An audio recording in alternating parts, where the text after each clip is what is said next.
quisiera comenzar agradeciendo mucho a Berta Meneses, especialmente, y a la Fundación Valors Humans por su amable invitación a participar en este simposio. Por encima de las razones numerosas, son, ante todo, las relaciones las que hacen que estar aquí resulte especialmente grato, siempre grato, cada vez más grato. No es la primera vez ya, y hay rostros conocidos, muchos rostros queridos, y cada vez es más grato. La comunidad de Filipenses siempre ha puesto en el centro de sus proyectos pedagógicos, en su visión y en su misión, el cultivo de la dimensión interior, y desde la educación más temprana la atención a los 5 sentidos al servicio del sentido del asombro y como puerta al ojo del corazón. Con ocasión del centenario del nacimiento de Thomas Merton en 2015, ya anticipé aquí mismo la publicación de una amplia selección de sus fotografías que todavía tardarían 5 años en ver la luz en forma de libro. Esta vez tomaré tan solo algunas de esas imágenes como foco para ilustrar 10 aspectos de su mirada contemplativa tras la cámara, refracciones de una misma luz que cobran forma desde un ver sin saber, desde un ver sin prender, desprendido y que por eso mismo se deja sorprender.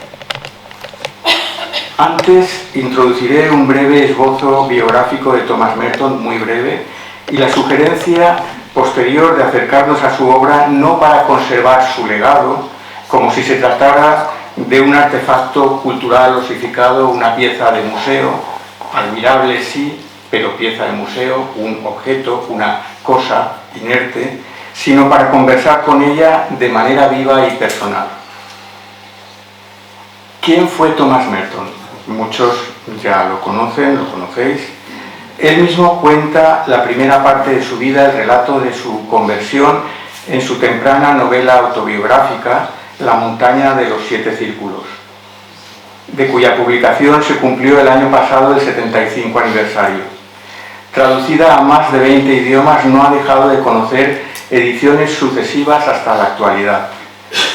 El comienzo ya nos sitúa en, ahora lo cito a Merton al inicio de su novela, su relato autobiográfico, en el último día de enero de 1915, año de una gran guerra, a la sombra de las montañas francesas de la frontera con España. A continuación, lo primero que destaca es que sus padres eran artistas. Eso, como veremos, tiene una importancia capital en su caso, el aspecto de la contemplación, que fue su vocación. De su padre dice que heredó su visión religiosa y limpia, la califica. Añade que, en sus palabras, sus pinturas carecían de detalles y aspectos superfluos, ya que un hombre religioso respeta el poder de la creación de Dios de dar testimonio de sí misma. Y resume, en sus palabras de nuevo, heredé de mi padre su manera de mirar las cosas y de mi madre cierta insatisfacción por la confusión en la que vive el mundo. En la voz personal de ese relato se han reconocido rasgos que lo asemejan a las confesiones de San Agustín y la inspiración de Dante. Merton narró de manera viva y con ritmo casi cinematográfico la realidad de su existencia, sus anhelos, dilemas y contradicciones. Hasta el año en que hizo sus votos solemnes como monje en la abadía de Nuestra Señora de Getsemaní, en Kentucky, en 1947.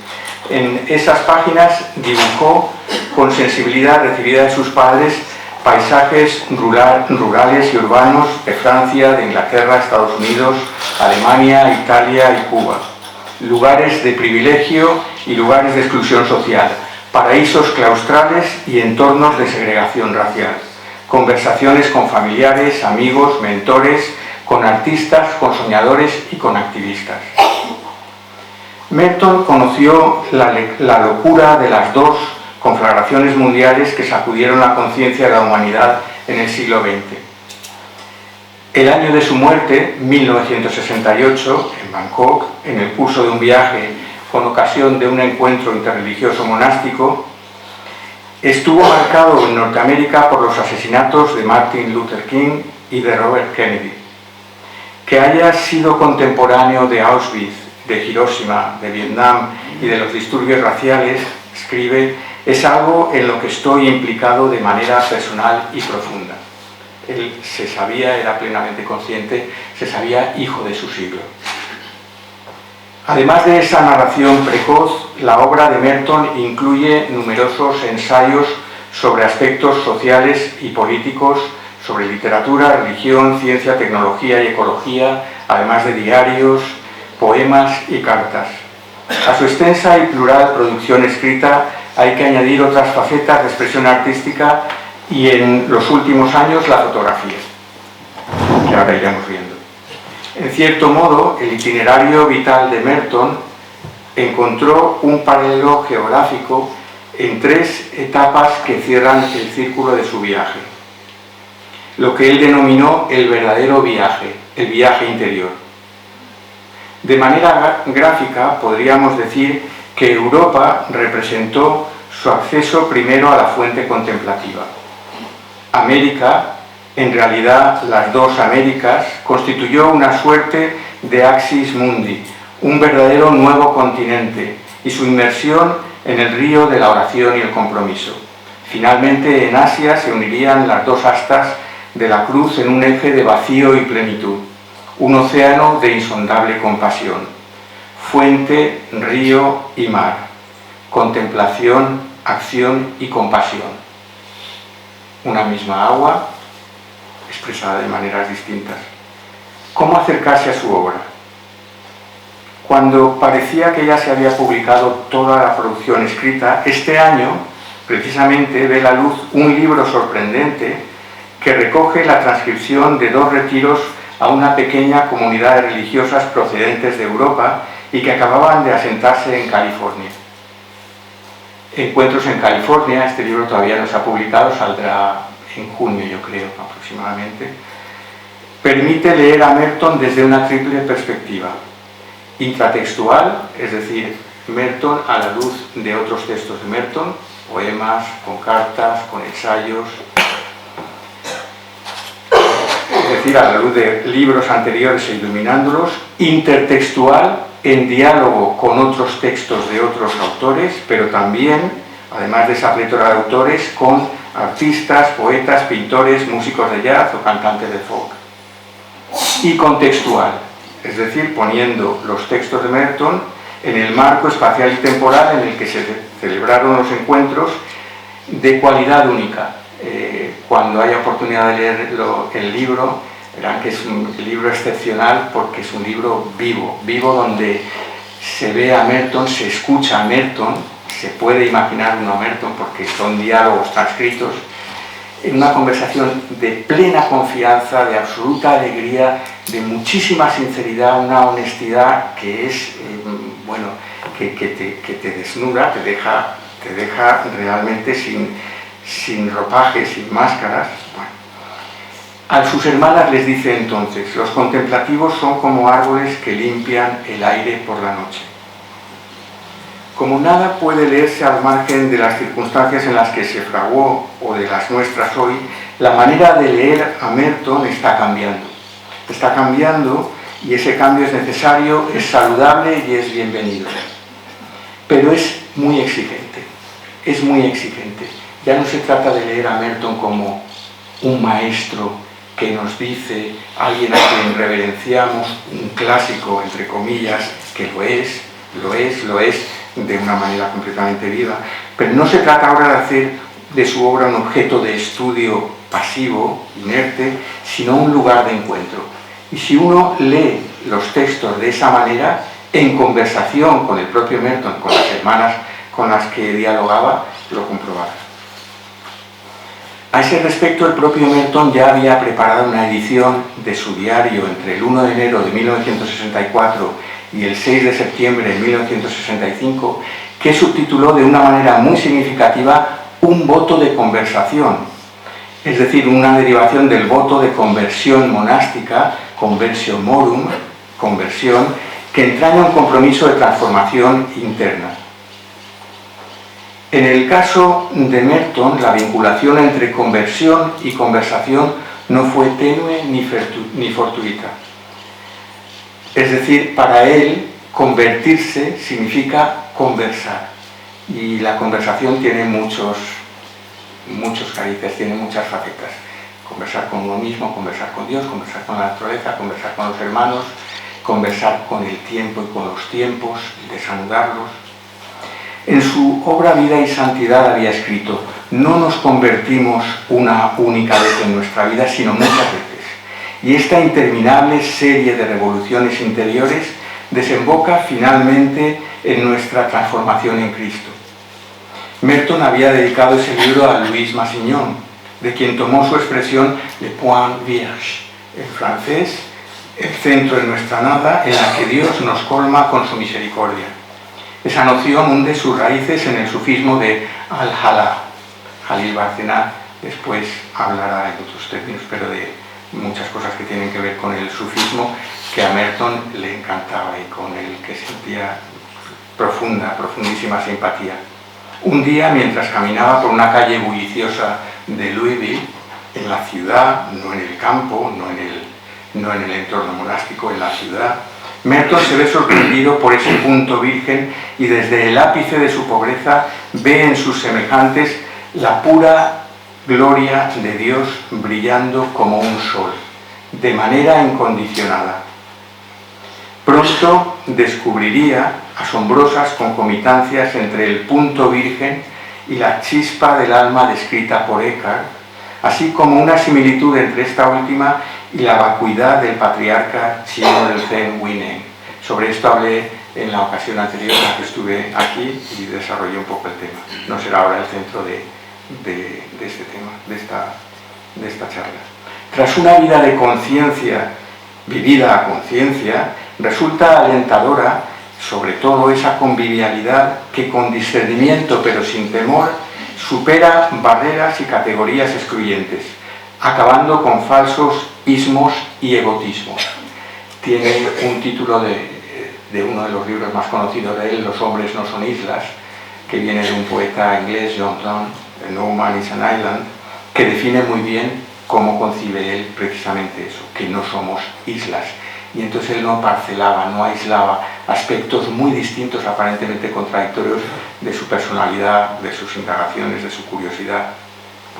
Tras este pequeño preámbulo, me gustaría ilustrar de manera somera 10 aspectos o cualidades de su mirada, con la invitación a que hagamos de eso parte de esa conversación silente ahora, después no, por parte de quien escucha, aparentemente silente, pero viva. Una conversación que tiene lugar cuando de verdad uno entra en diálogo con los clásicos, que los queramos llamar. Ahí se rompen barreras de tiempo, de espacio, y uno puede entrar en diálogo con San Bernardo, con Huineng, con maestros sufíes, puede entrar en diálogo en el presente y hacerlos presentes. Merton decía que se sentía a veces más cercano de los profetas de su tradición que de sus propios hermanos de comunidad. No que no tuviera cercanía con ellos, pero tenía otro tipo de presencia con estas personas.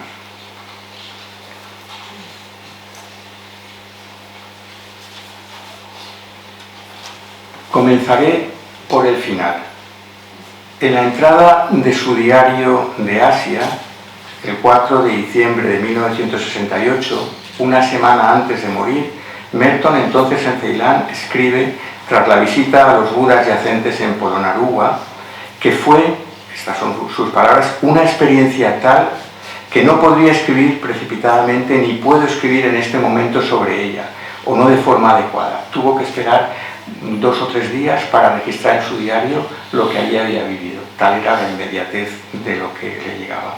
Procede a describir en el diario su visita entonces, su descenso por la senda hasta Gal Vihara, un templo budista al norte de Sri Lanka del siglo XII. Y dice así, la cita es un poco larga, pero creo que merece la pena.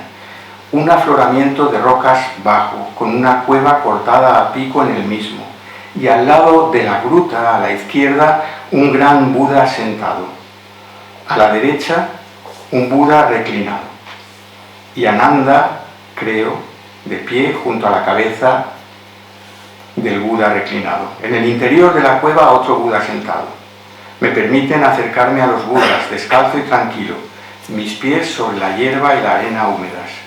Después, el silencio de aquellos extraordinarios semblantes, sus amplias sonrisas, enormes y extraordinarios semblantes,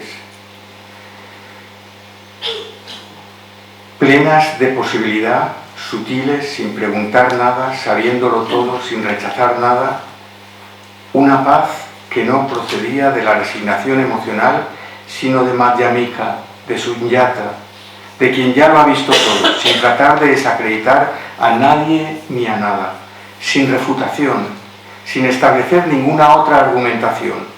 Me sentí como golpeado por una ráfaga de alivio y agradecimiento ante la evidente claridad de las figuras, la claridad y fluidez de las formas y las líneas, el diseño de aquellos cuerpos monumentales recortados en la roca y el paisaje, imágenes, rocas y árboles. Hasta aquí la descripción de ese espacio y su atmósfera diáfana y de paz. A continuación, como si atravesara un umbral, como si cruzara un espejo, como si disipara un espejismo, accede a otro ver sin modo. Sin modo. Merton escribe: mientras miraba esas figuras, de repente, casi por fuerza, como en una sacudida, me sentí proyectado fuera de la visión habitual, medio atada, que tenemos de las cosas. Y se hizo evidente y obvia una claridad interior que parecía brotar en una suerte de explosión desde las mismas rocas. La cuestión aquí reside en que no hay ningún enigma, ni problema. Cada cosa es clara, simplemente porque lo que importa es claro. La roca, toda la materia y la vida en su totalidad se encuentran llenas de Dharmakaya. Todo es vacío y todo es compasión. Detengámonos aquí un momento. Merton adopta claramente, explícitamente, un lenguaje budista. No obstante, no obstante no es un pero para contraponer, pero quiero establecer una correspondencia. Quien haya escuchado las conferencias que impartiera a sus novicios o quien lea la correspondencia que mantuvo con el doctor Daishet Teitaro Suzuki, apreciará la centralidad que, como los padres de la Iglesia, otorgaba a claritas y puritas, la claridad de visión y la pureza del corazón como vías de acceso a la contemplación del paraíso. De hecho, en su última conferencia que impartió el mismo día de su muerte en Bangkok, Merton incidía precisamente en ello y decía así: lo esencial de la vida monástica, y recordemos que para él la vida monástica tenía dos facetas, la vida monástica institucional y la vida monástica del monacos carismático, el tipo Zosima. Él hablaba de los hermanos Karamazov, es decir, de cualquier persona con vocación de integridad, que es lo que hace al ser humano, con vocación de unidad interna, de unidad consigo, con Dios y con los demás. Bueno, lo esencial de la vida monástica no está vinculado a edificios, a vestimentas, ni siquiera está necesariamente asociado a una regla. Tiene que ver con la completa transformación interna. El resto sirve a ese propósito. Tan solo estoy diciendo, en otras palabras, lo que Casiano dijo sobre la puritas cordis, la pureza de corazón, hacia la que tiende toda observancia monástica. Y yo añadiría, toda pulsión, todo anhelo humano. Regresemos de nuevo al relato de Merton. Merton decía: estoy seguro de que con Mahabalipuram y Polonnaruwa mi peregrinaje a Asia se ha aclarado y se ha purificado. Aclarado y purificado, recordemos, claritas y puritas. Y añade: quiero decir que sé y he visto aquello que andaba buscando a oscuras. He penetrado a través de la superficie y he ido más allá de las sombras y el disfraz. He ido más allá de las sombras y el disfraz. James Finley, que muchos conocen por el libro del Palacio del Vacío, resume la enseñanza de quien fuera su maestro de novicios. Y dice, Merton nos lleva a un viaje a Dios en el que el yo que emprende la andadura no es el yo que llega. Al final no queda nadie. Ese no yo que queda es nuestro verdadero yo. Es el yo en Dios, más grande que la muerte y que con todo nace del morir. Es el yo que el Padre ama sin fin. En el ensayo que da título a su libro Amar y Vivir, Merton decía, aprender a ser uno mismo significa aprender a morir para poder vivir. Pero esa muerte no es una pasión en el sentido de que es algo que nos pasa, sino más bien algo que abrazamos. Lo que esto supone es, de nuevo en sus palabras, que somos capaces de actuar con el más alto grado de libertad, ya no sujetos a las limitaciones de espacio y tiempo. Descubrimos con la muerte lo que siempre fue cierto, pero de lo que no éramos conscientes, que somos y siempre hemos sido en Dios. Para Merton, precisamente, de nuevo lo cito, la contemplación es la vida misma, no divorciada de la contemplación. La contemplación es la vida misma, plenamente despierta, activa y consciente de que está viva, de que la vida y el ser proceden de una fuente invisible, trascendente e infinitamente abundante. Somos llamados y conducidos por ella, escribe en otro lugar, a un ámbito en el que somos uno con todo en ese escondido terreno del amor para el que no puede haber explicaciones.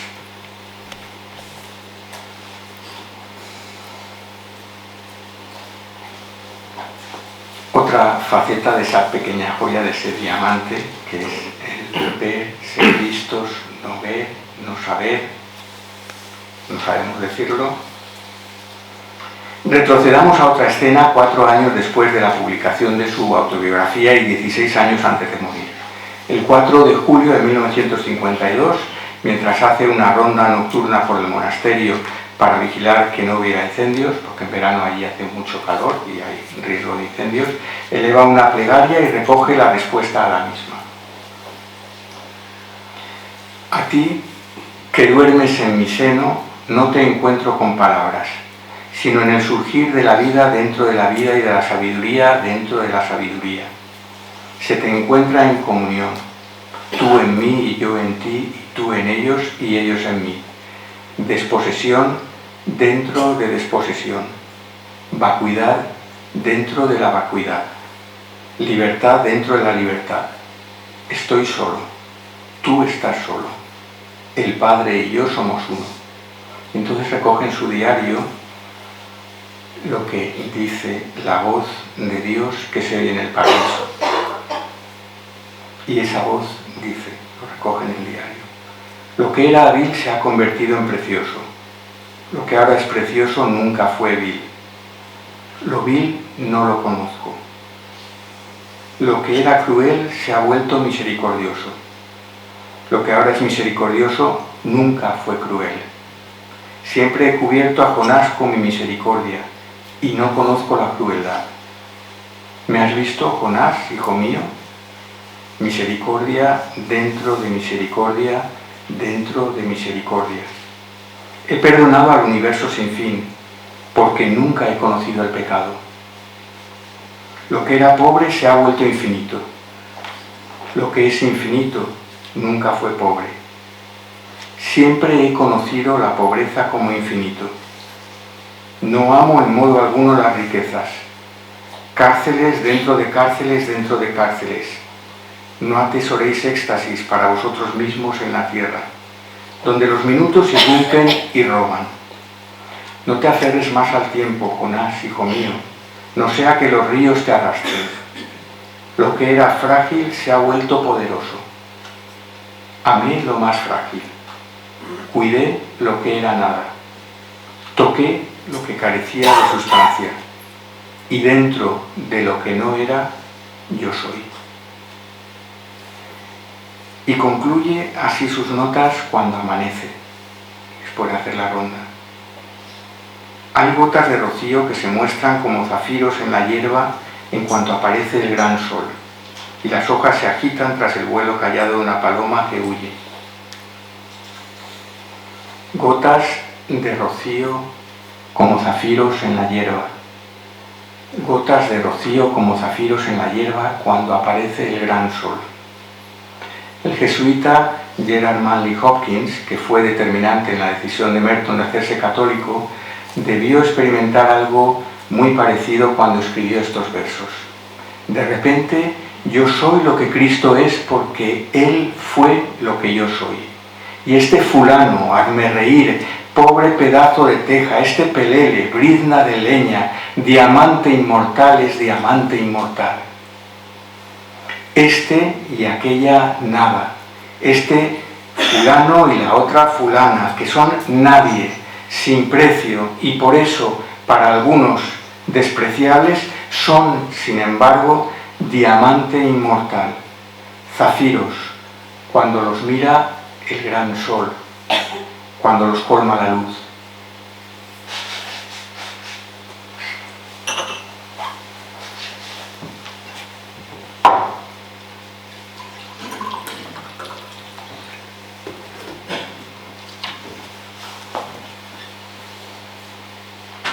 Nada transparente. El 20 de agosto de 1965, en su última conferencia monástica como maestro de novicios, Merton se despide así de sus estudiantes antes de establecerse como ermitaño. A veces, les dice, es posible ver que realmente las cosas se vuelven transparentes, de modo que dejan de ser opacas y ya no ocultan a Dios. La vida es así de sencilla. Vivimos en un mundo absolutamente transparente y Dios brilla en todas las cosas en todo momento. Dios se manifiesta en todas partes, en todas las cosas, en las personas y en los objetos, en la naturaleza y en los acontecimientos, de modo que se hace obvio que Él está en todas partes, en todas las cosas, y que no se puede estar sin Él. La humanidad de Dios se vuelve transparente en las personas. Esta persona concreta, antes nos invitaban a mirarnos a los ojos, no hace falta mirarse a los ojos, pero sí mirarse y mirar a esta persona concreta, aquí, pero también los vecinos, los compañeros de trabajo, los familiares, esta persona concreta, cada persona concreta. Esta persona concreta es una manifestación de la humanidad de Dios, no solo por ser una criatura de Dios, sino por estar redimida en Cristo. Y eso es para lo que estamos aquí. Eso es para lo que estamos aquí. El cardenal Raniero Cantalamessa abría su homilía del Viernes Santo este año, en 2024, con el Evangelio de Juan, el 8:28. Cuando levantéis en alto al Hijo del Hombre, sabréis que yo soy. Quizá el dibujo de San Juan de la Cruz, insólito e inusitado, dice de él un carmelita, por su perspectiva elevada en escorzo, ayude a ilustrar algo de todo ello. Este carmelita, Salvador Ros, señala que el dibujo de Juan de la Cruz remite a Cristo, mediador entre Dios y los hombres, suspendido entre el cielo y la tierra, en un espacio desprendido de toda gravedad, y que desde ese punto de vista invita a contemplar de otra manera esos, ahora cita Juan de la Cruz, Salvador Ros, el carmelita, esos dulces misterios de su encarnación y los modos y maneras de la redención humana. Y Salvador Ros prosigue: es imposible percibirlos, esos misterios, desde un estado de conciencia ordinaria. Únicamente la presencia viva y vivificante del Espíritu revela esa misteriosa sabiduría por la cual toda otra ciencia del mundo queda entontecida y anulada. ¿Y qué estado de conciencia es ese? El poeta Seamus Heaney ilustró el paso de la apariencia a la transparencia a través de la leyenda del siglo V en torno a la figura del monje irlandés Saint Kevin, a quien dedica un poema entrañable. En él, la gravitas monacal se encuentra con la gracia. En su discurso de concesión al premio Nobel de Literatura, explica que, como ahora veremos, el gesto del santo responde a la vida aunque desafía el sentido común. Es un poema al que tengo mucho cariño porque es un poema lleno de un humor muy fino, es un humor muy... casi lo que retrata es casi un absurdo jocoso, pero impregnado de tantísimo cariño y de tanta verdad. Habría que escuchar al poeta leerlo en la transparencia, y si no se encuentra en YouTube, leyéndolo a él mismo en inglés con subtítulos en español, y vale la pena ver su rostro. Es un rostro el del poeta, y es una inflexión, es un rostro muy maduro y es un rostro de niño.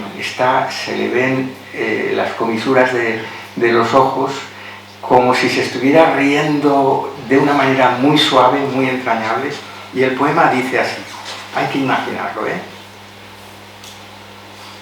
Helos aquí, San Kevin y el mirlo, de rodillas, los brazos en cruz. El santo está en su celda, pero esta es tan angosta que la palma de una mano sale por la ventana, rígida como un travesaño, cuando un mirlo llega y se posa en ella. Allí pone sus huevos y se dispone a anidar. Imaginemos al santo, con la mano sosteniendo los polluelos. Kevin siente el calor de los polluelos, su pequeño pecho, las garras y cabeza acurrucadas. Sabiéndose parte de la urdimbre de la vida eterna, eso lo mueve a piedad. Ahora habrá de mantener la mano como una rama a merced del sol y de la lluvia semanas enteras, hasta que los pequeños mirlos rompan el cascarón, echen plumas y vuelen. Y, como de todas formas, nos dice el poeta, esto es algo imaginado, imaginad pues que sois Kevin. ¿Cómo se encontrará? ¿En olvido de sí o en agonía todo el tiempo, desde el cuello hasta los doloridos antebrazos? ¿Se le habrán dormido los dedos? ¿Sentirán las rodillas? ¿O acaso la tierra, cegada bajo el suelo, habrá trepado a través suyo? ¿Cabe en su mente distancia alguna? Solo y reflejado claramente en el río profundo del amor, reza. Afanarse sin buscar recompensa. Su cuerpo entero se ha vuelto plegaria, pues se ha olvidado de sí, se ha olvidado del ave, y en la orilla ya ni siquiera recuerda el nombre del río. Solo y reflejado en el río profundo del amor. Mirada transparente. El rostro que contempla es el rostro que le mira y a través del que ve. Un himno pascual dice de Cristo tras su muerte: nunca tan adentro tuvo el sol la tierra.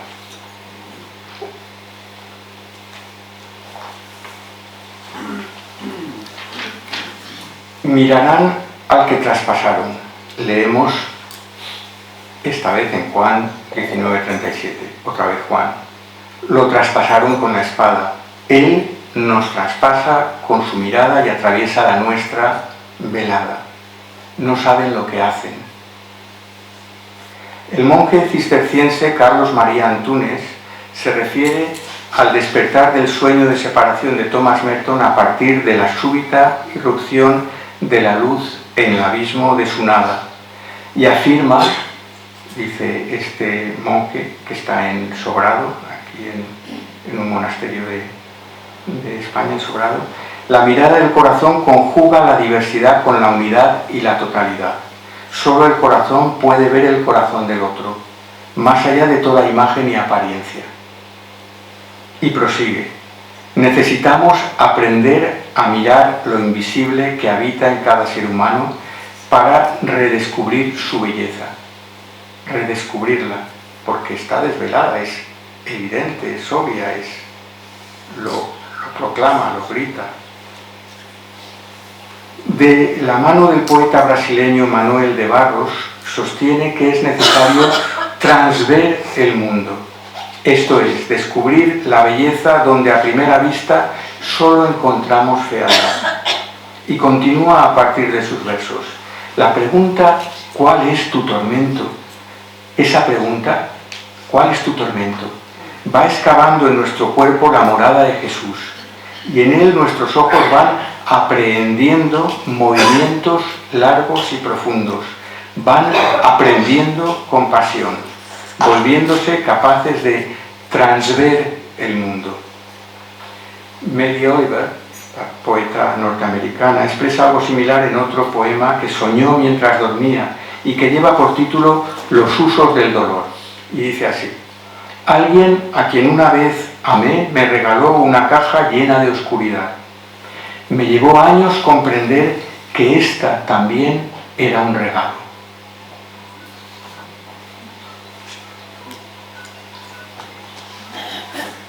Merton se adentró en el corazón de las tinieblas en poemas estremecedores sobre la bomba atómica en Hiroshima y sobre los crematorios de Auschwitz. En un ensayo sobre el arte sacro, incidía así en la necesidad de transver. Lo ponía, no utilizaba ese verbo transver, en otras palabras. Decía lo siguiente: en una época de campos de concentración y bombas atómicas, la sinceridad artística y religiosa debe excluir todo sentimentalismo superficial. El arte de nuestro tiempo, incluso el arte sacro, tiene que estar caracterizado por una cierta pobreza, dureza y severidad, correspondientes a las violentas realidades de una época cruel. El arte sacro no puede ser cruel, pero debe aprender el modo de ser compasivo con las víctimas de la crueldad. Y no se ofrecen caramelos a quien muere de hambre en un campo de concentración. Mi mensaje es de un optimismo lamentablemente inadecuado.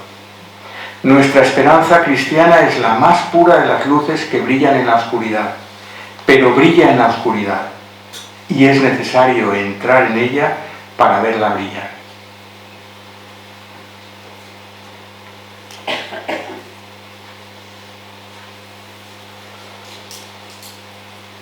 En su introducción al libro de fotografías de Thomas Merton, su editor, Paul Person, señala que su interés por la fotografía se despertó tardíamente y se acrecentaría después, a partir de 1963, cuando el autor John Howard Griffin, que es autor de un libro que es muy conocido entonces, lo han traducido recientemente al español, Black Like Me, negro como yo, no sé si lo han traducido así literalmente. Bueno, cuando él visitó a Merton con la intención de iniciar un archivo fotográfico sobre su vida. Posteriormente, Merton entabló amistad con fotógrafos locales. Los archivos del Centro Thomas Merton en Estados Unidos guardan más de 1.200 fotografías, en su mayoría en blanco y negro, que hizo Thomas Merton. Él hizo de la Kodak Instamatic, de las Canon FX, Nikon, Rolleiflex o Leica, prestadas o regaladas, instrumentos de contemplación, ojos y espejos de su mirada interna. Su novicio, entonces, uno de sus novicios, Ernesto Cardenal, tiene un libro de poemas que significativamente se titula, y de manera también jocosa, creativa, como hacía Cardenal, Telescopio en la noche oscura. Telescopio en la noche oscura.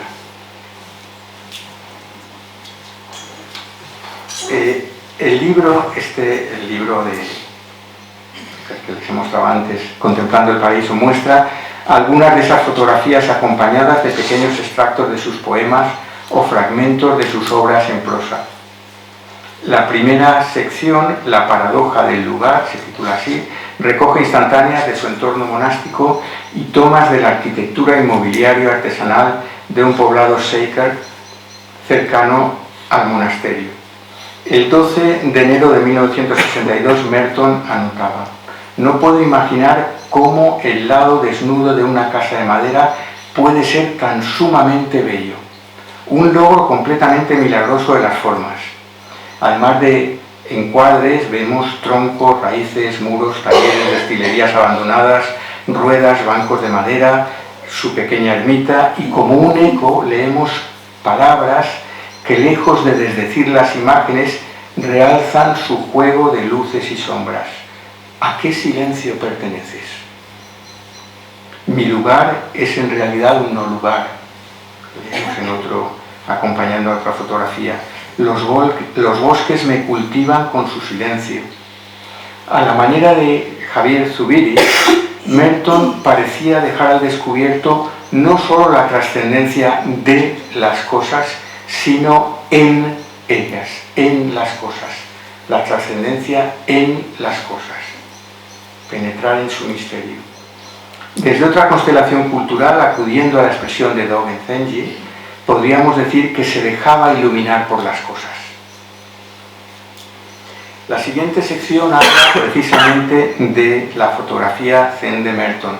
Él mismo la llama así en su diario el 24 de septiembre de 1964, cuando su atención se dirige a cosas, estas son sus palabras, cosas curiosas para fotografiar, especialmente una ventana desvencijada en el viejo cuarto de herramientas de la leñera. Merton se había encontrado personalmente en junio de ese mismo año, en 1964, con este reputado divulgador del Zen, con Daiset Teitaro Suzuki, que entonces tenía 94 años. Entre las fotografías de este segundo capítulo asoman cortezas de árbol, ramas, hojas, rocas, sombras, la puerta abierta a un granero, árboles desnudos, malezas, cestas, ventanas, escaleras, aperos, surcos, agua. Bueno, la luz es ella misma, leemos junto a una de sus fotografías. La luz es ella misma. La del Zen, lo saben aquí de sobra, es una contemplación sin objeto. La cámara de Merton no congela, no capta ni cosifica lo que ve. Lo bautiza todo con nueva luz, con mirada resucitada, como la definió otro monje cisterciense con quien he tenido el privilegio de colaborar durante 3 décadas, Francisco Rafael de Pascual.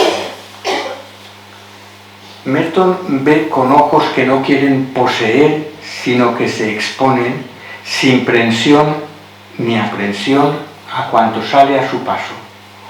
María Zambrano lo describe en su ensayo La mirada, diciendo: tiene la mirada que sale de la noche una disponibilidad pura y entera, pues que no hay en ella sombra de avidez. No va de caza, no va de caza. No es una mirada depredadora, no prende, no quiere hacerse propietaria de nada.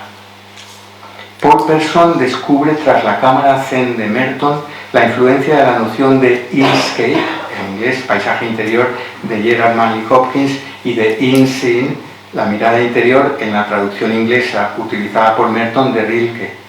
La quinta esencia de la cosa en sí misma, para el fotógrafo Edward Weston. Aquí no sé si está, creo que la exposición está en Madrid, pero tiene un fotógrafo en Cataluña, Jordi Sociats, no sé si lo conocen, Jordi Sociats, tiene una exposición en Madrid, y él en una entrevista reciente decía lo mismo: yo no cazo imágenes, no voy de caza, es otra cosa, es otra mirada. La tercera sección del libro presenta una galería de rostros entrañados en su vida, radiantes como el sol. El de su amigo y poeta Robert Lax, el rostro de Jacques Maritain, pipa en mano, pero también las caras vivas y expresivas de niños y ancianos en Asia, de avezados monjes tibetanos e incluso del Dalai Lama.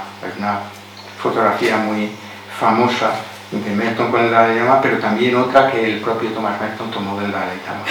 En todos ellos cobra forma la epifanía que le llevó a decir que si todos viéramos la secreta belleza que irradia en nuestros corazones, se acabarían todas las guerras, la crueldad, la miseria. ¿Para qué? ¿Para qué? Si tenemos un tesoro, unos diamantes y además que no caducan, es decir, que son diamante inmortal, ¿para qué? Si la plenitud está incondicionada, ¿para qué? Esos son sucedáneos las ambiciones de cualquier tipo tan pobres, ¿para qué?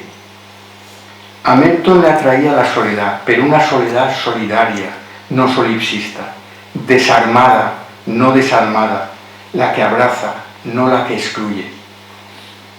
Bosques, costa, desierto, oriente, peregrino, da título al 4º capítulo de ese libro. Después de 27 años intramuros, en 1968 Merton sale de nuevo al mundo que tanto había cambiado. Su itinerario le llevaría a California, Nuevo México, Alaska y Asia, India, Nepal, Tailandia.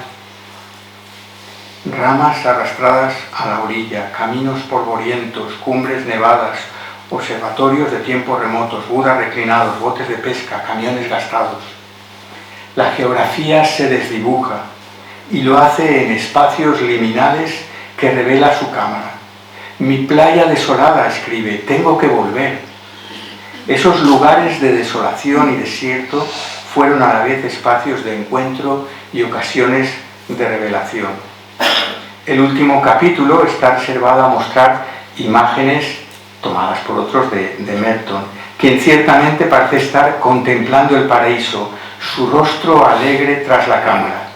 Fotografías de él tomadas por, entre otros, un amigo de juventud de la Universidad de Columbia y el fotógrafo Medger, que le enseñó al principio, aunque fue muy asilvestrado Merton en el manejo de la cámara, le quiso enseñar a manejar la cámara, pero al parecer Merton no se dejaba disciplinar y hacía fotografías que después a este fotógrafo profesional, a otros les resultaban sorprendentes.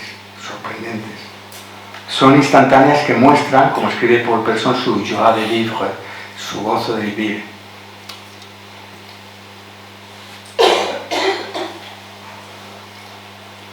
En el primero de los dos retiros que Merton dio a las religiosas del monasterio de Redwoods, en ese libro que va a salir en junio, que debe su nombre a los bosques de secuoyas en que se halla en California, en mayo de 1968, a propósito de unos comentarios que les hace sobre el sufismo y de unas lecturas de Ibn al-Arabi, que él comparte con ellas, les dice lo siguiente: hay una manera de ver el exterior, cierta estructura mental o de la conciencia que remite todo a la razón y siempre lo canaliza a través de un análisis o interpretación racional en función de otra cosa.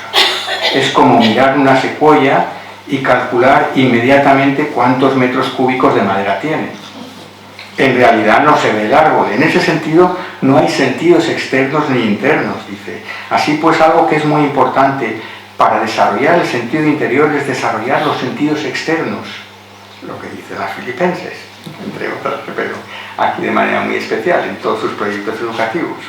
Caminar por un bosque de secuoyas y ver las secuoyas. La captación del espacio exterior puede abrir un espacio interior. Guardini le sigue diciendo, por ejemplo, siempre habla de un espacio sagrado que no es solo externo en un edificio y en una comunidad, sino también dentro de nosotros mismos. Estas cosas van juntas. Sería muy importante, dice Merton, educar con esa orientación, desarrollar los sentidos internos mediante el desarrollo de sentidos externos que favorezcan los sentidos internos. Cultivar esa sensibilidad. Sensibles al hecho, de nuevo Merton, de pertenecer a una comunidad cósmica de criaturas, él destacaba que la verdadera conciencia escatológica es ecológica, como miembros de una comunidad mayor que la humana en la Tierra. Era capaz de apreciar la florecilla más diminuta, pero era capaz de saberse y de saberla y de sabernos partes de un cosmos y de un más allá del cosmos. Refiriéndose a la mirada visionaria de William Blake, Merton había incidido en que si al mirar una secuoya lo único que se ve es madera y dólares, eso hace que los sentidos interiores sean imposibles de desarrollar, al aferrarse a verla puramente con ojos de codicia. Y añade, la purificación de la visión exterior hace posible que las dos, la visión interna y la externa, vayan juntas. En otra discusión en torno al Zen y la no violencia, en ese mismo libro, Merton observa que el despertar súbito, son sus palabras, llega a través de una percepción sensorial. Pero, añade, no se trata de una visión de, es solo visión, no hay un algo detrás de nada, todo está ahí, solo hay ver. Ver es ver, ve. Y añade, es ver no como sujeto y objeto, no ver un objeto, sino puro ver. Lo que hay que evitar es interponerse o colocar algo entre nosotros y el ver básico. Hay que evitar interponerse, quitarse de en medio, literalmente, quitarse en medio, ¿entienden? sí, es decir, no obstaculizar. Tampoco poner como obstáculo el querer, aunque ese querer sea el querer, el anhelo más santo, más sagrado, más sublime. Para la biblista Bonnie Thurston, la bienaventuranza de Mateo, bienaventurados los puros de corazón, porque ellos verán a Dios, parece sugerir que lo único que nos impide ver, entre comillas, a Dios, las entre comillas de la autora, lo único que nos impide ver a Dios procede de nuestro interior, porque la frase ver a Dios en esta bienaventuranza implica un acceso a la vida interior de Dios, que es amor indiviso.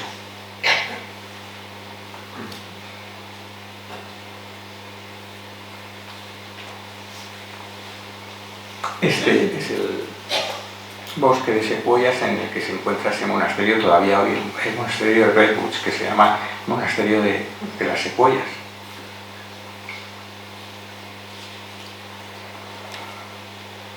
Un amigo de Merton, el poeta Ron Sides, recuerda que Merton le dijo una vez cuando salieron a hacer juntos fotografías que necesitaba dejar de mirar y comenzar a ver, porque mirar implica que ya tienes algo en mente, mientras que ver, le decía, entraña estar abierto y receptivo a lo que viene al ojo, una visión total y no dirigida a meta alguna. En el encuentro que Merton mantuvo con Suzuki, ambos charlaron amigablemente y en el curso de la conversación intercambiaron lecturas. Él me leyó un texto chino sobre historias familiares, dice Merton. Yo le traduje algo de Fernando Pessoa a partir de la versión española de Octavio Paz. El profesor Ramón Cao dedica la tercera parte de su libro sobre Merton como lector y escritor de diarios a esa conversación, a la conversación que mantuvieron y al contenido de la misma. Ahora tan solo me gustaría destacar que uno de los versos de Alberto Caeiro, el heterónimo de Pessoa que escogió Merton para esa ocasión, uno de los versos de Pessoa en el heterónimo de Alberto Caeiro, dice: me siento nacido a cada instante a la eterna novedad del mundo. 15 años antes, el 19 de junio de 1949, Merton anota en su diario: soy cada vez más consciente de lo poco que es mi yo cotidiano ante el altar. Esta conciencia de inocencia implica realmente una sensación de sustitución. Otro se ha apoderado de mi identidad. Y este otro es una inmensa infancia. Estoy junto al altar con los ojos bañados en la luz de la eternidad, como si fuese un hombre renacido, destinado a permanecer eternamente joven. No conozco palabras lo bastante sencillas para expresar esta experiencia. Solo digo que cada día soy un niño nacido de nuevo, y junto al altar soy el niño que es Dios. Y junto al altar soy el niño que es Dios. En una carta al estudioso y diplomático John Woo, el 1 de abril de 1961, Merton le escribe que pide al Señor, se lo escribe en carta, toda suerte de bendiciones, alegría y que le conserve siempre fresca y joven su mente de niño, la única que vale la pena tener.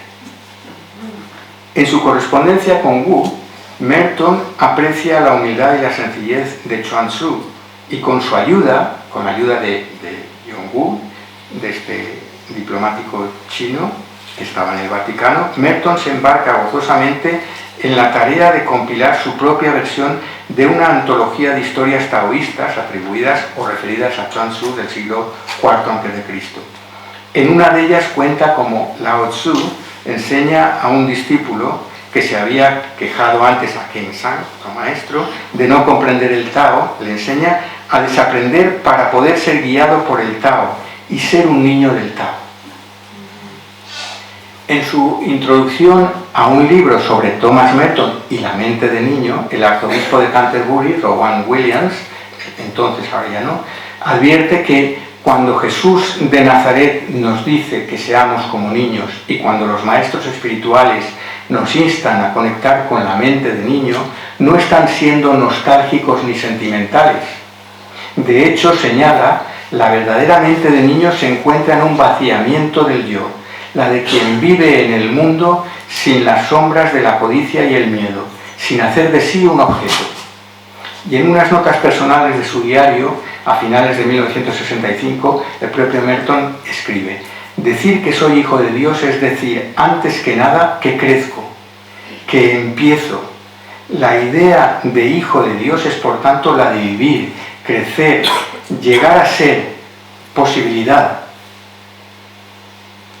En esto se complace Dios, en que su hijo crezca en sabiduría y gracia. Ese crecimiento hunde sus raíces en la naturaleza de la infancia y en la infancia de la naturaleza, nuestra cultura y nuestro cultivo, amor y pedagogía. La autora de un revelador estudio sobre la vivencia de la niñez en lugares del globo, en lugares distintos del globo, dice lo siguiente sobre los niños, sobre la infancia.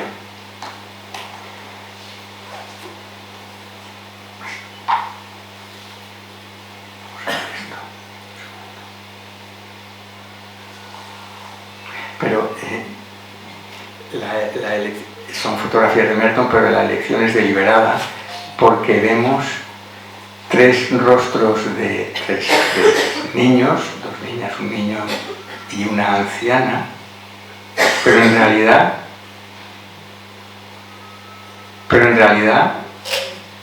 la anciana es una niña y los niños, qué sabios, qué ancianos.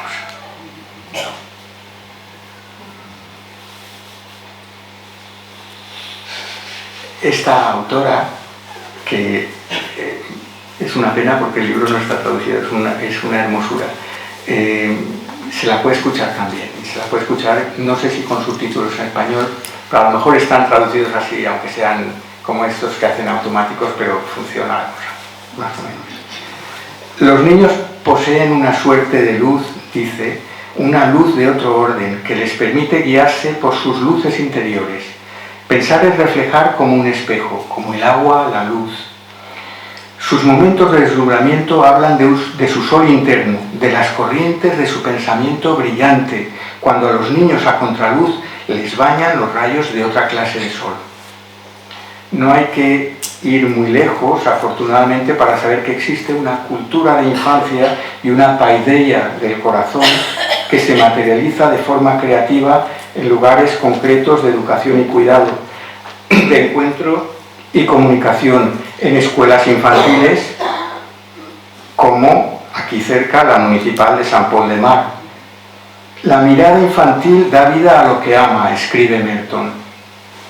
Al compartir la observación de Teo, un niño de 1 año y 9 meses, en otra escuela municipal de Mataró, Rocío Galindo, entonces directora de Pi del Soldat, esa guardería de Sant Pol de Mar, que tiene un proyecto pedagógico preciosísimo, que es solamente verlo ya da aliento y esperanza en la humanidad. Ella comienza con esa descripción de una observación de un niño de 1 año y 9 meses, diciendo: ¿cuál es ese espacio que queda entre las cosas del mundo que nos rodea? Este espacio está aparentemente vacío, se mantiene expectante, queda a la espera de ser descubierto. Dentro de este vacío aparente, si miramos con sutileza, podemos comenzar a ver cómo se dibujan los contornos de las cosas, o cómo este espacio se puede traspasar, cómo las cosas tienen un límite fluctuante. Atención, si miramos con sutileza.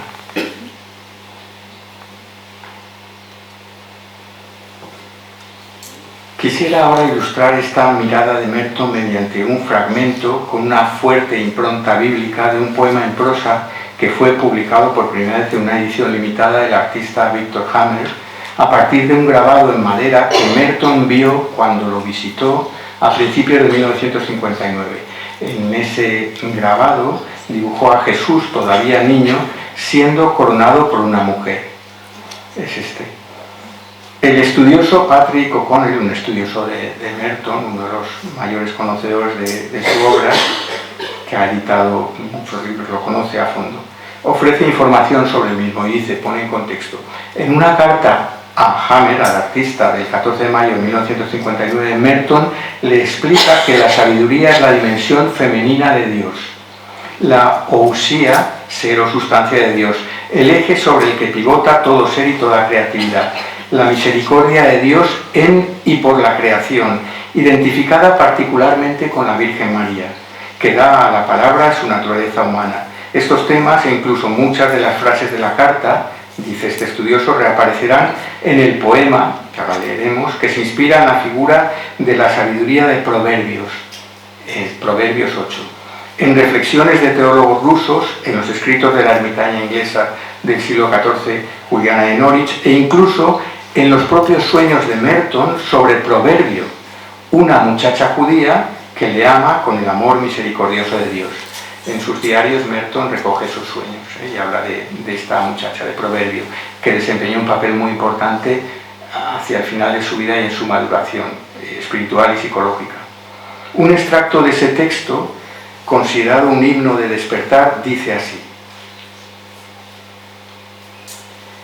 hay en todas las cosas visibles una fecundidad invisible, una luz tenue, una docilidad sin nombre, una totalidad escondida. Esta unidad de integridad misteriosa es la sabiduría, la madre de todo. Hay en todas las cosas una dulzura y pureza inagotables, un silencio que es una fuente de acción y alegría. Surge suavemente sin palabras y fluye hasta mí desde las raíces ocultas de todo ser creado, acogiéndome con ternura, saludándome con indescriptible humildad. Es al mismo tiempo mi propio ser, mi propia naturaleza y el don del arte y del pensamiento de mi creador en mi interior, hablando como Hagia Sofía, como mi hermana, la sabiduría. Despierto, nazco de nuevo ante la voz de esta mi hermana, que me ha sido enviada desde la profundidad de la fecundidad divina. En la carta de Merton a Victor Hammer, al artista, de tanta densidad espiritual y poética como el propio poema, le escribe: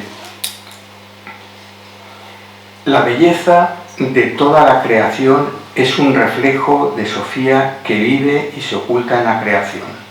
Pero para llegar a su belleza debemos pasar por una aparente negación de la belleza creada. Y para alcanzar su luz debemos darnos cuenta de que, en comparación con la luz creada, es una oscuridad. Pero esto es solo porque la belleza y la luz creadas son oscuras comparadas con ella. De nuevo, todo el asunto está en la cuestión de la misericordia, que atraviesa las divisiones y pasa por encima de todo ideal filosófico y religioso. Sofía no es, le sigue diciendo Merton, sino la más elevada realidad, y la realidad más alta debe manifestarse a nosotros no en el poder, sino en la pobreza. De lo contrario, nunca la vemos.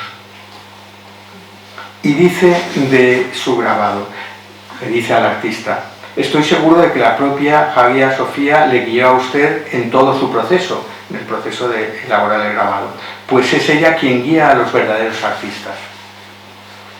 Otro artista al que sin duda alentó en su creación fue el pintor abstracto Art Reinhardt, de quien se pudo ver una exposición hace 2 años en la Fundación Juan March, aquí en Madrid, y que, al igual que el propio Merton, hacía referencia a místicos como Nicolás de Cusa en sus escritos.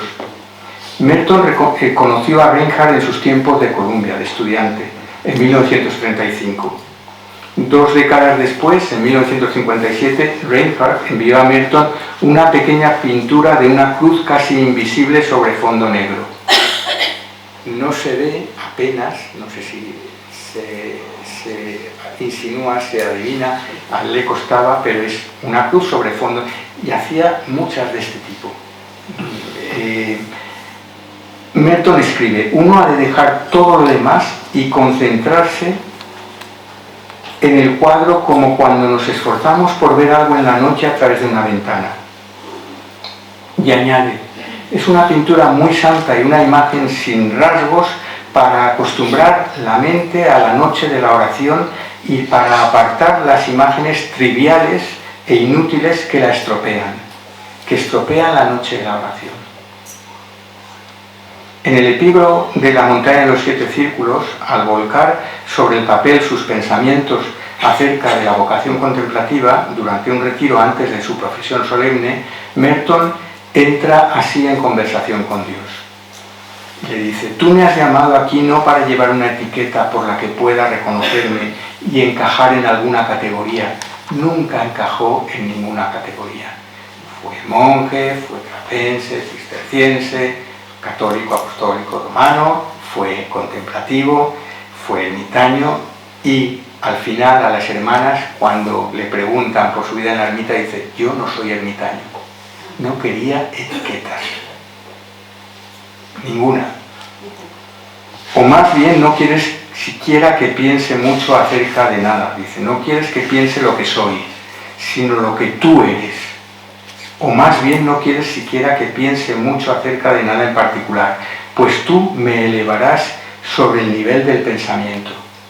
Y eso no es un ejercicio a no cultivar el pensamiento, a no ejercitarlo, al contrario, al máximo, pero no quedarse ahí. No quedarse ahí, ir más allá de la orilla del pensamiento, llevarlo al máximo, llegar a la orilla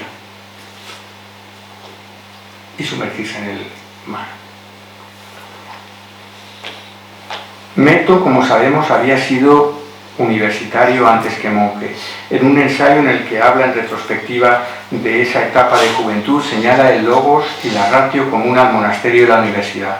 Para él, lo importante es que ambos son escuelas y el corazón de su enseñanza reside en la posibilidad de poner a los estudiantes en contacto con el origen, activando su centro más interno, la scintilla animae, el ápice o chispa, que es, dice Merton, una libertad más allá de la libertad, una identidad más allá de la esencia, un yo más allá de todo ego, un ser más allá del reino de lo creado y una conciencia que trasciende toda división, toda separación. En suma, una sabiduría que ve y conoce la fuente, aunque sea de noche. Despeja nuestra tiniebla, sácanos de la noche, exclama Merton en un poema, hasta que nos encierres, Jesús, en tu cárcel de luz.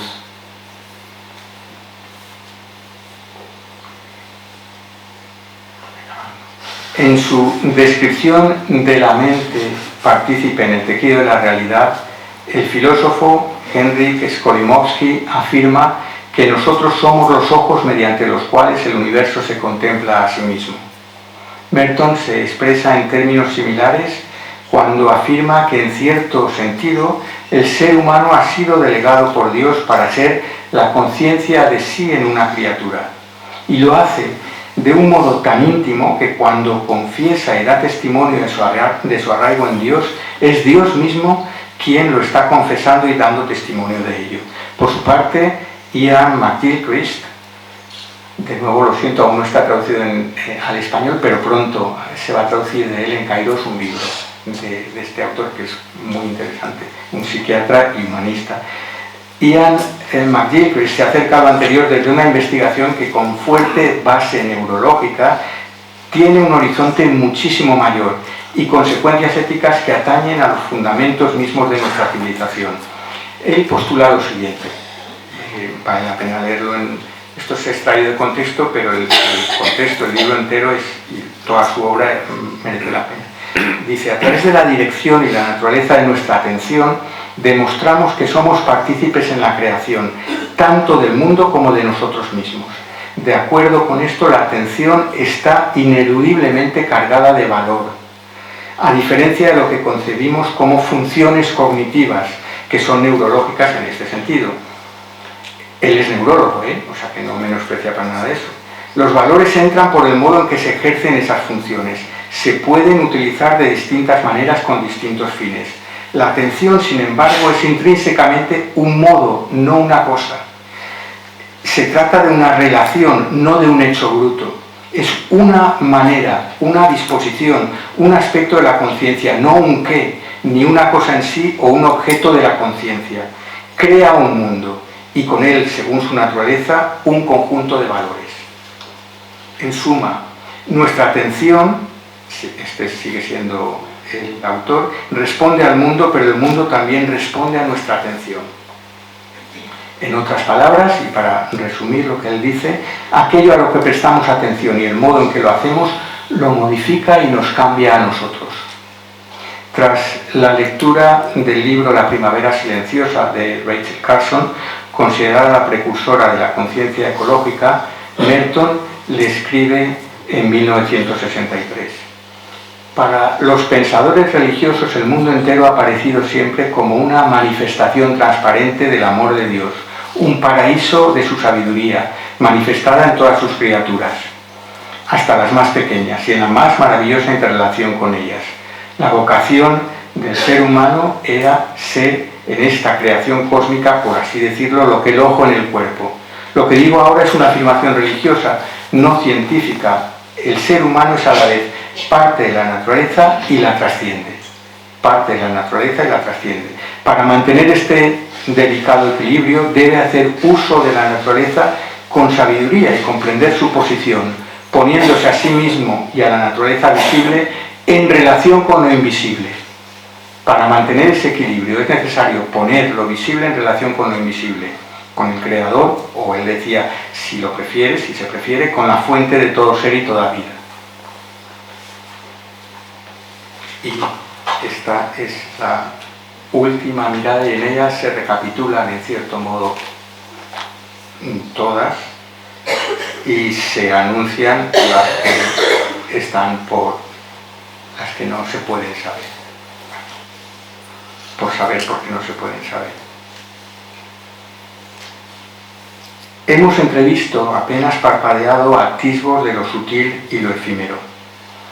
Para el pensador ortodoxo Bentley Hart, las meditaciones sobre la contingencia del mundo deberían terminar más o menos allí donde empiezan, en un momento de maravilla, de pura sorpresa existencial, una aprehensión original de la gratuidad de todas las cosas, instantes repentinos de vigilia, de atención a la realidad como tal, más que a los impulsos del ego, del deseo o de la ambición, abiertos a la belleza ilimitada del ser.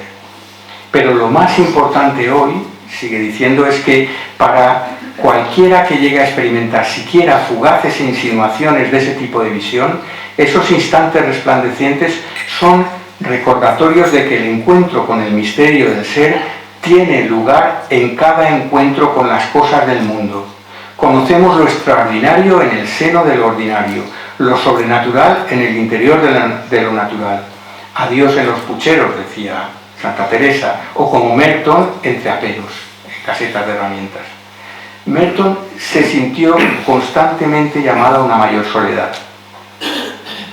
Consideró seriamente e incluso consultó con sus superiores la posibilidad de hacerse cartujo. Aunque esa aspiración no llegó a materializarse, en el año 1953 su abad le permitió pasar periodos cada vez más largos de recogimiento, apartado de la comunidad, en una caseta de herramientas en el terreno boscoso de la abadía. Esa es la pequeña ermita. Merton la arregló con sencillez e hizo uso de ella como una rústica ermita, a la que llamó Santa Ana. Y fue en ella durante algunos retiros, antes de que pasara a ser esto, era literalmente un cuarto de herramientas, como los que hay en el campo o en los bosques. Fue allí durante algunos retiros, 12 años antes de gozar plenamente de la condición de ermitaño, donde escribió 37 pequeñas meditaciones que componen el volumen titulado Pensamientos en soledad. Me gustaría concluir esta conversación, este encuentro, este juego y cruce de miradas con un fragmento de uno de esos pensamientos. Escuchemos, y ahora la invitación es a que escuchemos enraizados en el cielo para mejor atender, es decir, tender a y cuidar la tierra. Raíces en el cielo y ramas y frutos en la tierra. Seamos todo oídos que ven, todo ojos a la escucha. Por difícil que sea trasladarlo al lenguaje humano, escribe Merton, hay una presencia de Dios muy real y reconocible, pero casi totalmente indefinible, en la que nos enfrentamos a Él en la oración, conociendo a aquel por quien somos conocidos, conscientes de quien es consciente de nosotros, amando a aquel por quien nos sabemos amados, presentes a nosotros mismos en la plenitud de nuestra propia personalidad. Estamos presentes a aquel que es infinito en su ser, en su alteridad, en su mismidad. No se trata de una visión cara a cara, sino de una cierta presencia del yo ante el yo, en la que, con la atención reverente de todo nuestro ser, conocemos a aquel en quien todas las cosas tienen su ser. El ojo que se abre a su presencia está en el centro mismo de nuestra humildad, en el corazón de nuestra libertad, en lo más hondo de nuestra naturaleza espiritual. Muchas gracias.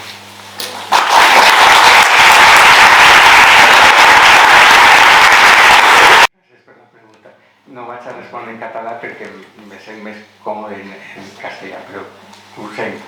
És que jo soc de València, però portem més de mitja vida fora de València, entonces, i vaig d'aprendre l'anglès, en fi, que és una cosa que me trobe millor si us plau, en castellà. Bueno, cuando hice estas cosas que hacen los jóvenes que son muy atrevidos o muy ignorantes, cuando empecé a hacer la tesis de Thomas Merton, no sabía dónde me metía, pero sí tenía un impulso del corazón que me decía, si yo me he de embarcar años estudiando a este señor y su obra y tal, yo quiero hacer algo que sea de por vida, es decir, que tener una presencia, tener una amistad, tener un diálogo, tener un encuentro que no sea solamente académico. Si esto ha de comprometer horas y años de estudio de mi vida, mi vida va en ello, y mi vida va en ello pues, en relación con otra persona, con otra presencia viva. Y eso es lo que está haciendo, como cuando uno, por eso empezaba antes diciendo que una de las razones de mi gratitud tiene que ver con las, más que motivos que se pueden decir, motivos, tiene que ver con las relaciones, es decir, una relación de ese tipo es una relación única, preciosa, maravillosa, como lo es la relación con la propia pareja, compañera, con los padres, con los compañeros de trabajo, pero hay relaciones que son tesoros, que son tesoros, y entonces bueno, pues eso es lo que no es un aprendizaje contable, es que es vivir la vida, es vida, eso no es cuantificable ni reducible, es que extraigo del estudio. En otra entrevista que hice no hace un tiempo con Francisco Rafael de Pascual, yo venía a decir eso, que Merton es puerta de la puerta de quien es puerta. O sea, que no se trata de Merton, es el horizonte que él abre, como con otras personas, es que abrimos horizontes infinitos, que son horizontes inefables en el encuentro con cada persona, pero si es un encuentro consciente y de personas que ellos mismos son puerta de quien es puerta, pues eso lo hace especialmente valioso. Gracias por la pregunta.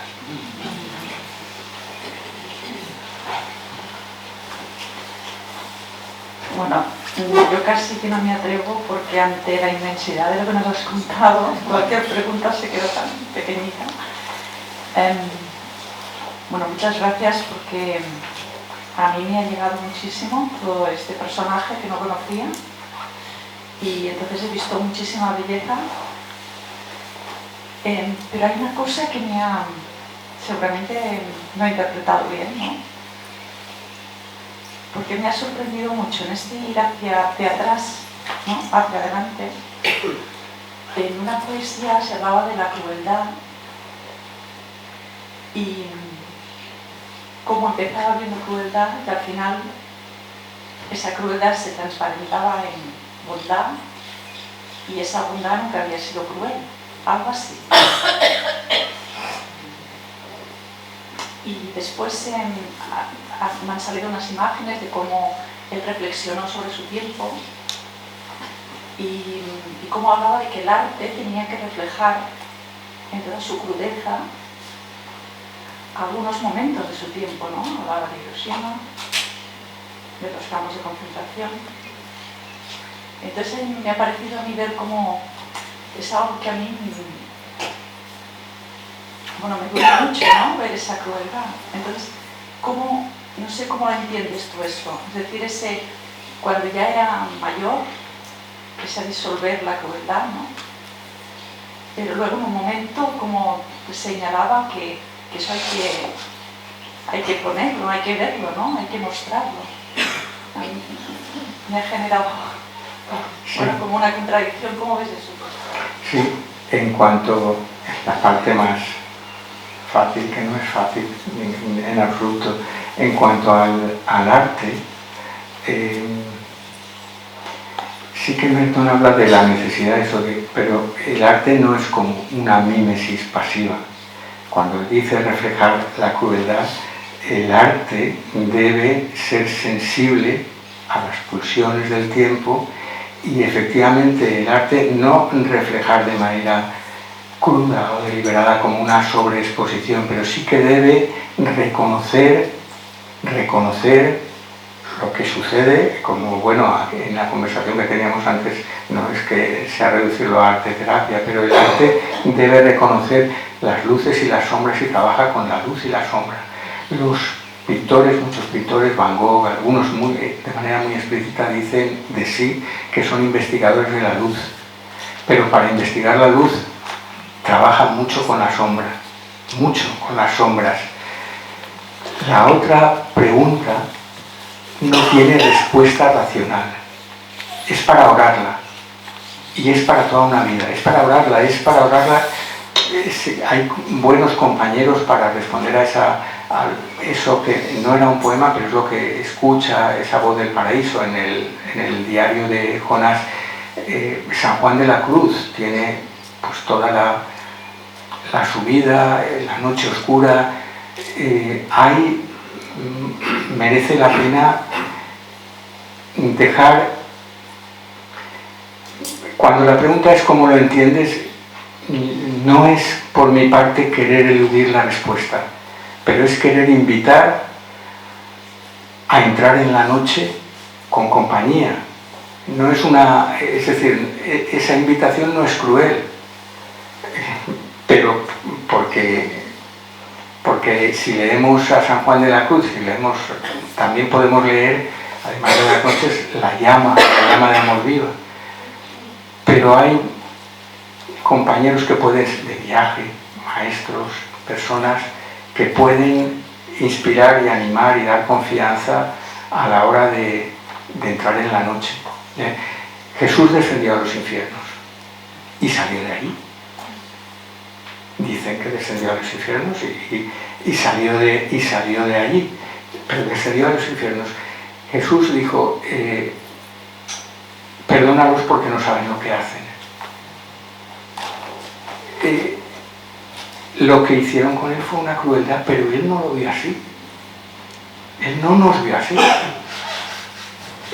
Pero yo no me atrevo, ya he dicho demasiado y lo que digo es equívoco, ya he dicho demasiado y lo que digo puede ser equívoco porque las palabras se quedan muy cortas y es injusto seguir atravesando este umbral. Es para orarlo,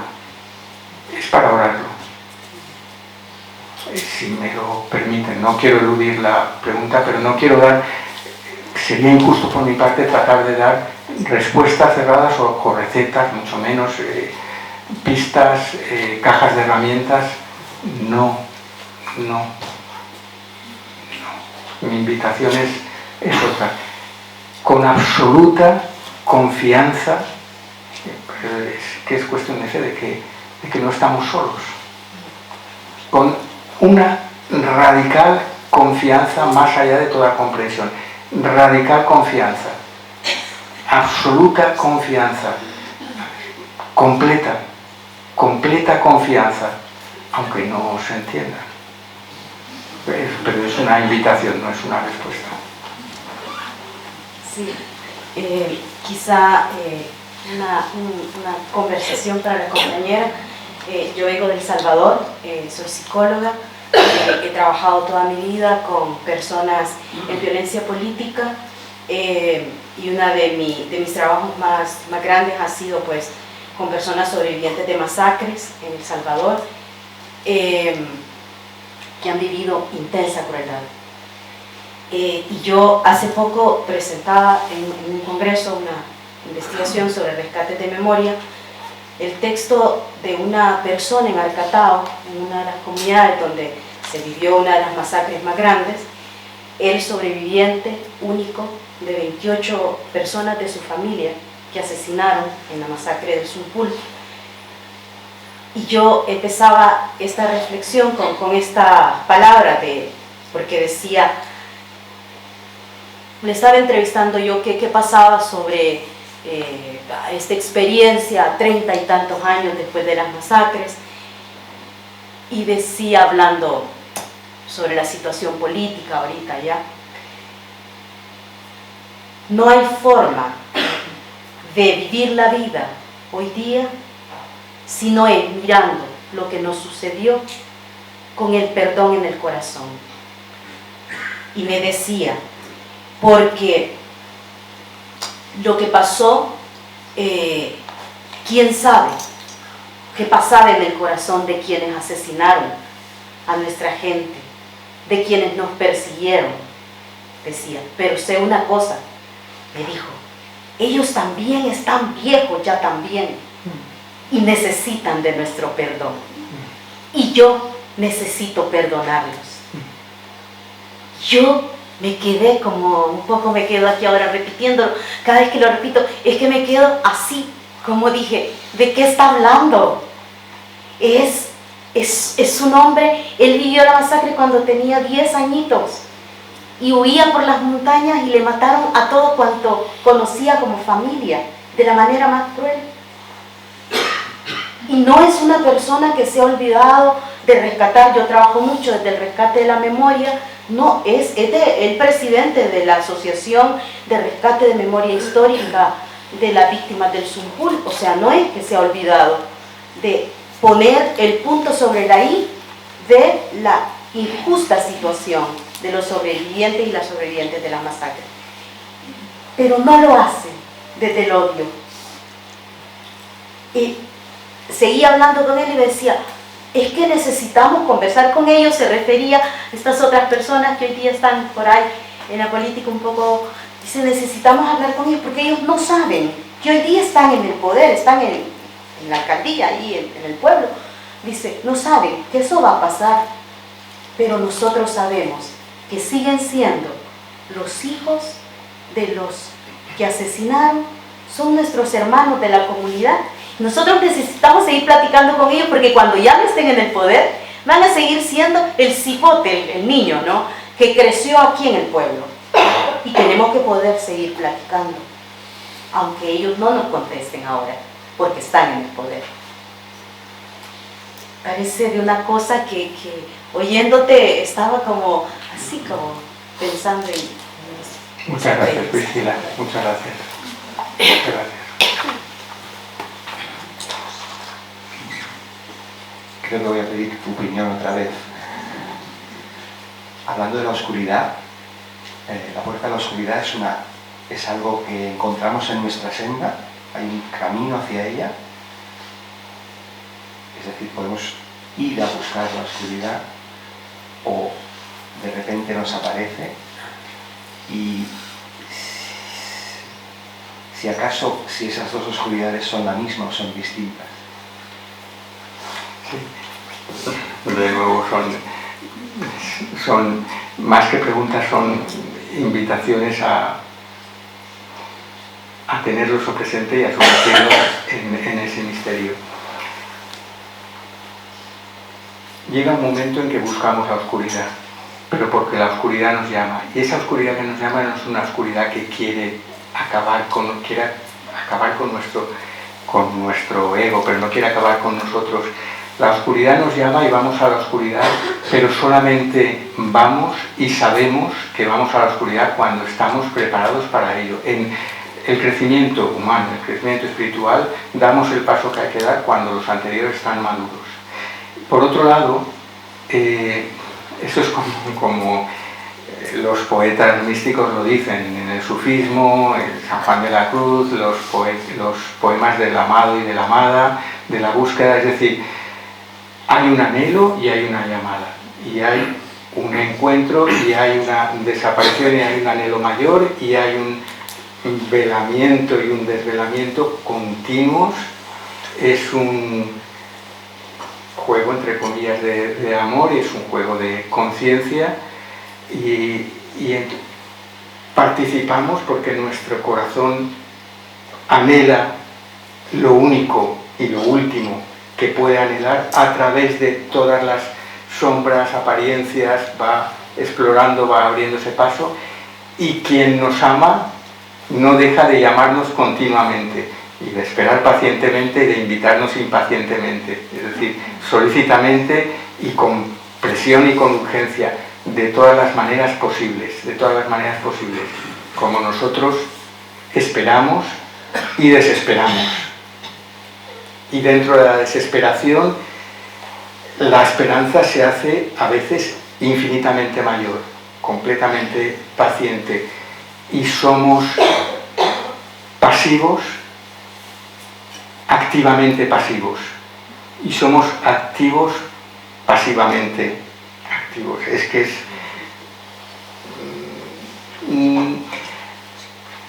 lo que se puede es inaprensible, pero el corazón lo sabe. Muchas veces, como se comentaba, se trata de no interponerse, de escuchar, de estar abiertos a la escucha.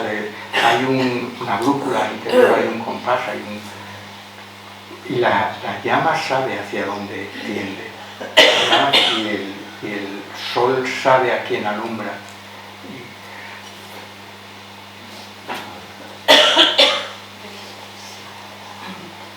Hola, moltes gràcies per la seva participació i intervenció. Jo volia fer com una mica així de conclusió o de reflexió d'acord en referència al simposi dels sentiments, no? De la màgia dels sentiments. Com expert en Merton, vostè, quins sentiments qualificaria o explicaria humilment que són necessaris perquè cadascú de nosaltres en el dia a dia sean millors i a tots els nivells, com persones, professionalment, apuntar tots aquests reptes que la vida ens posa i que moltes vegades són molt difícils. Gracias. Yo diría que no.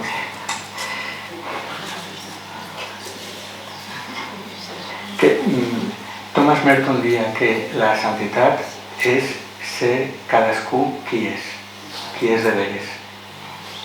Ser qui és cadascú de veres. Això és la santidad. És a dir, que és que això diu tot. És que això és el principi, això és el camí i això és la meta.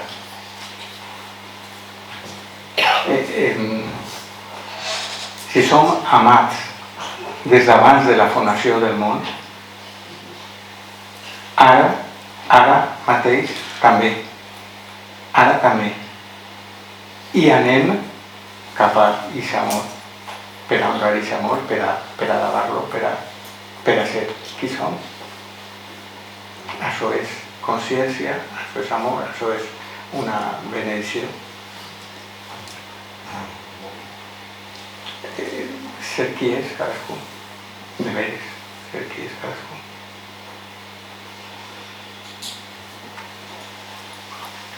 Doncs amb aquesta consciència, amor i benedicció a la que ens convides, la Carina li passem l'última pregunta. Es una pregunta, Fernando. Muchísimas gracias. Esto ha sido como un concierto donde en lugar de interpretarse a Bach o a Mozart, se ha interpretado a Thomas Merton en tu voz y te lo agradecemos mucho.